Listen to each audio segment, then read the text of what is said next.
Selamat senang.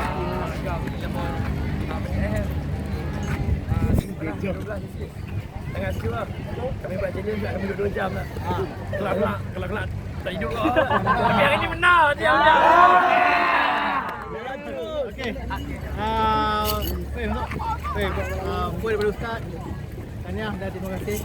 Kita pegang kali yang kedua. Kedua. Jangan terus kali kedua lah.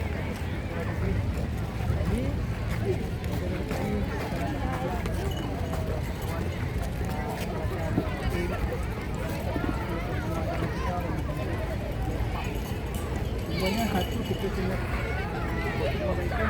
jalan.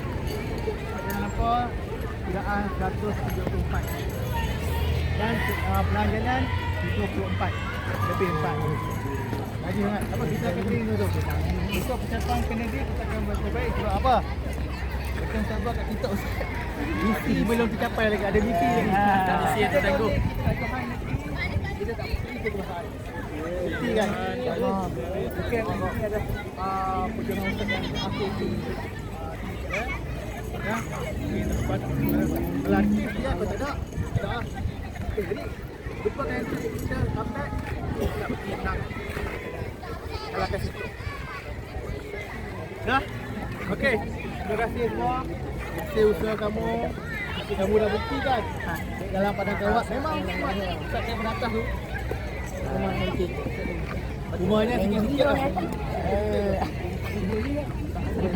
Ni. Ni. Betul. Ini tiga orang. Okey, tak apa. Okey, balik. Rehat. Ustaz.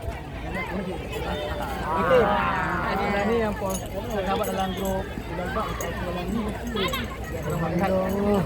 Rehat. Rehat hidup apa semua. Rehat. Pakai baju. Duduk. Okey. Ingat. Kita dah menang.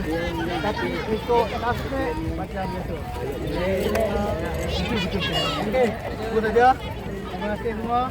Jumpa lagi pada training yang akan datang. Kita akan rehat 2 hari dah. Jadi 10 dah 11 tiga. Barangkali tu